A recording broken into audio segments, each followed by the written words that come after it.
বিসমিল্লাহির রহমানির রাহিম। আসসালামু আলাইকুম ওয়া রাহমাতুল্লাহি ওয়া বারাকাতুহু। প্রিয় ভাই ও বোনেরা, আজ এমন এক পবিত্র রাত,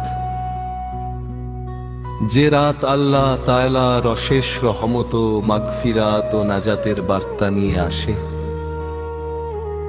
এই রাতই হলো শবে বরাত। আরে শবে বরাতের পরিচয়, শবে বরাত অর্থ মুক্তির রাত, ক্ষমার রাত। হিজরি সনের শাবান মাসের 9 তারিখের এই রাতটি মুসলমানদের জন্য অত্যন্ত ফজিলতপূর্ণ।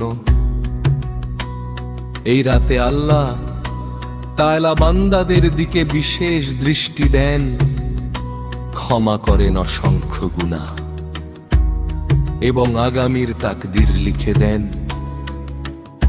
এই রাতের ফজিলত হাদিসে বর্ণিত আছে।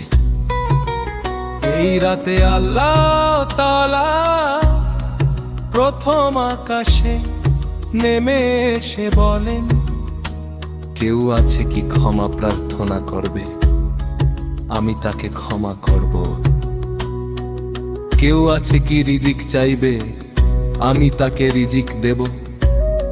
কিন্তু কিছু লোক হিংসুক, বিদ্বেষী, অহংকারী ও জুলুমকারী, তারা এই রহমত থেকে বঞ্চিত হয়। এ আজ আমাদের করণীয় কি?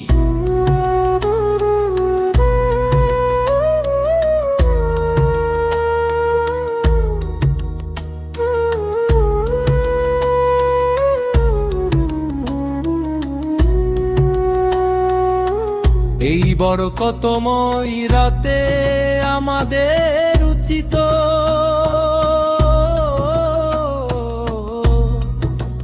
তওবা করা, বেশি বেশি দয়া করা, নফল নামাজ আদায় করা, কুরআনে তিলাওয়াত করা। ও বাবা, অমৃত আত্মীয়দের জন্য দোয়া করা, অন্তরের হিংসা ও বিদ্বেষ দূর করা।